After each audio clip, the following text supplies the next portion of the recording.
Hello students, this is a class for MA Final English Literature and we will be talking about the character of Tughlaq today, the play written by Girish Karnad. Girish Karnad's famous play Tughlaq is a historical play, we know, which deals with the complex and psychological character of Muhammad bin Tughlaq, who ruled over India for 26 years, that is to say, from 1325 to 1351. However, the play portrays only the 5 years, the most important span from 1327 to 1332 of his rule. Tughlaq's character has been adroitly and very psychologically portrayed by Girish Karnad, and what makes the Sultan's character fascinating is his paradoxical nature. K. A. Nizami has observed,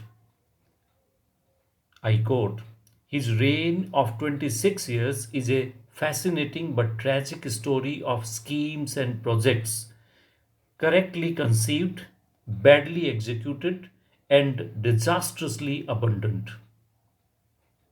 Karnad presents Tughlaq in the opening scene as an idealist and visionary, a rationalist and forward looking emperor. Tughlaq tried to evolve his kingdom into an egalitarian society in which justice, equality, progress, and peace, not just peace, but a more purposeful life, would be guaranteed to all without any consideration of might or weakness, religion or creed. But his liberal policies were mocked and exploited by the corrupt officers as well as his people. The abolition of jizya tax, was vehemently opposed. His tolerance for Hindus was bitterly condemned by Muslims. He did not give up his visions and idealism even when he was at the height of his frustration. The young man in scene 8th reminded him of his own visionary youth. He says that the emperor, while speaking to this young man, gives this dialogue. I quote that dialogue: 19, nice age. An age when you think you can clasp the whole world in your palm like a rare diamond. I was 21 when I came to Doltabad first and built this fort. I supervised the placing of every brick in it, and I said to myself, one day I shall build my own history like this, brick by brick. Tughlaq was celebrated scholar of his time.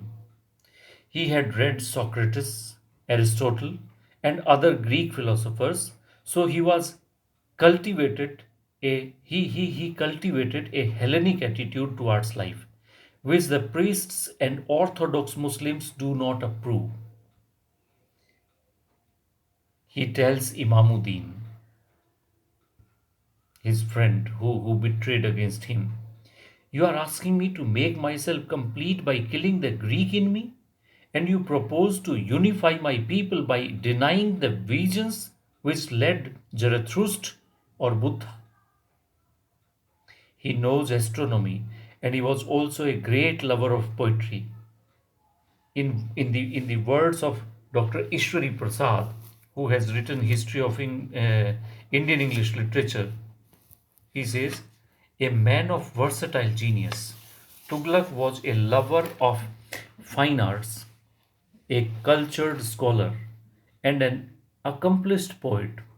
He was equally at home in logic, astronomy, philosophy, mathematics. He was well versed in Aristotelian logic and philosophy, so that divines and logicians feared to argue with him.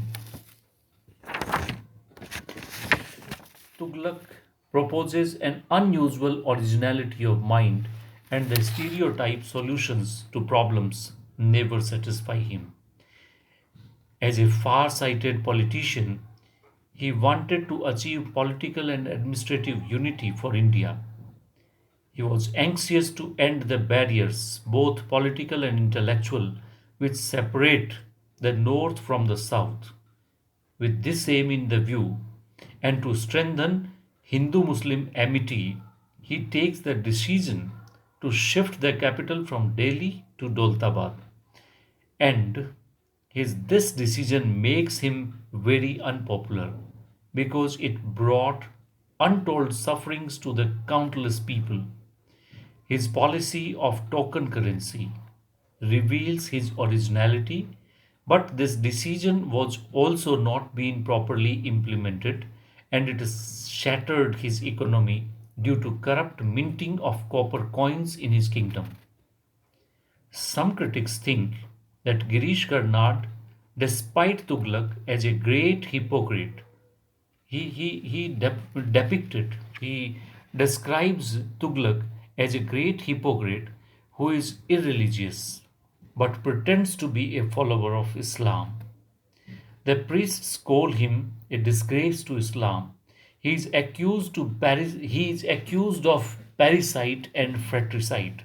It is believed that he killed his own father and brothers, and that also at prayer time. But he makes the followers of Islam pray 5 times a day. In a fit of frustration, he prohibits prayers in his empire, but he reintroduced it when Khalif Abbasid comes to India. Sultan is vindictive and revengeful. He ruthlessly and unscrupulously kills his opponents and rivals. When he gets Sheikh Imamuddin killed very tactfully, Ratan Singh, one of his courtiers, says, I have never seen an honest and scoundrel like your Sultan. He murders a man calmly and then actually enjoys the feeling of guilt. When the conspiracy to kill Tughlaq, headed by Shihabuddin, is unearthed, and when it is foiled, he recklessly orders Najib. Najib is his close associate. He asks Najib, see that every man involved in this is caught and beheaded. Stuff their bodies with straw and hang them up in the palace yard. Let them hang there for a week. No, send them round my kingdom. Let everybody of my kingdom see them. Tughlaq is like Nero, happily fiddling when Rome was burning. Delhi was burning. He does not spare even sheikhs and ulema. He kills his subject for the smallest offense and hangs them on the suspicion. Ibn Battuta, a scholar of his times, opines that he punished all offences, both small and great, with equal severity and without any distinction. The old man in scene 8, commenting on the long, strange, and frightening passage in Doltabad fort, which is full of dead bodies, killed to satisfy the Sultan's whim. The old man says, yes, it's a long passage, big passage, coiled like an enormous hollow python inside the belly of the fort. And we shall be far, far happier when that python breaks out and swallows everything at sight, every man, woman, child, and beast. His orthodox and bigoted subjects call Tughlaq mad. Was he really mad? Tughlaq of Karnad is also conscious of the fact that people call him mad and fool when Tughlaq himself says in the play, I am an incompetent fool. Again he says to Borani, I am teetering on the brinks of madness, Borani, but the madness of God still eludes me. He is not rather mad, but It is the expression of his frustration, issuing from the failure of his vision and plans. He suffers from insomnia, and in a fit of desperation and melancholy, he says to Borani, his friend who is a historian, if justice was as simple as you think, or logic as beautiful as I had hoped, life would have been so much clearer. I have been chasing these words now for years, and now I don't know if I am pursuing a mirage or following a shadow. He cultivates the feeling of loneliness, isolation, and frustration gradually as his plans fail one by one. In the beginning, he is a famous politician, strategist. Symbol of chess in scene 2 has been deftly used to express Sultan's cleverness. However, his failure results from his lack of action to curb lawlessness and his trust in hypocrites who pretend loyalty but indeed deceive him. Cheats and cutthroats like Aziz prosper in his kingdom. Moreover, nature is also unfavorable to him. Famine and plague devastate his kingdom. The taxation imposed to relieve the famine stricken people of Doab is severely criticized and riots follow. He is not mad but deeply frustrated. We may sum up the character of Tughlaq in the words of Dr. Ishwari Prasad when he says, with the best possible intentions in the world and with a firm will to carry them out, the Sultan failed because he became an enigma to his own generation.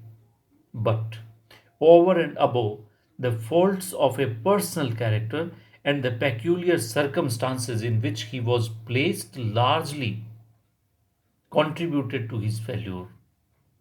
He could never establish that rapport and mutual understanding with his subjects, which was so necessary for the successful implementation of his schemes.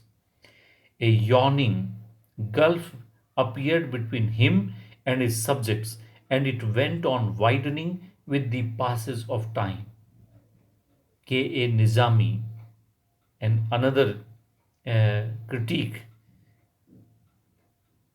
has opined, which is very noteworthy. He was either painted as an ill starred idealist or condemned as a bloodthirsty tyrant. Those who found an excuse or an explanation for his failure in his scholarly makeup ignored the fact that despite all his academic interests, Muhammad bin Tughlaq was essentially and basically a soldier and a man of action who spent more time on the battlefield than even Balban or Alauddin Khilji. Thus, finally, we may conclude that Girish Karnad has successfully portrayed the life and times of Tughlaq in a very exquisite manner, combining all the contradictory and paradoxical qualities of Sultan, whose scholarly vision building an ideal state got disillusioned by his ununderstanding subject and corrupt officials, and that turned him a bloodthirsty tyrant indeed, though the streaks of idealism never deserted him.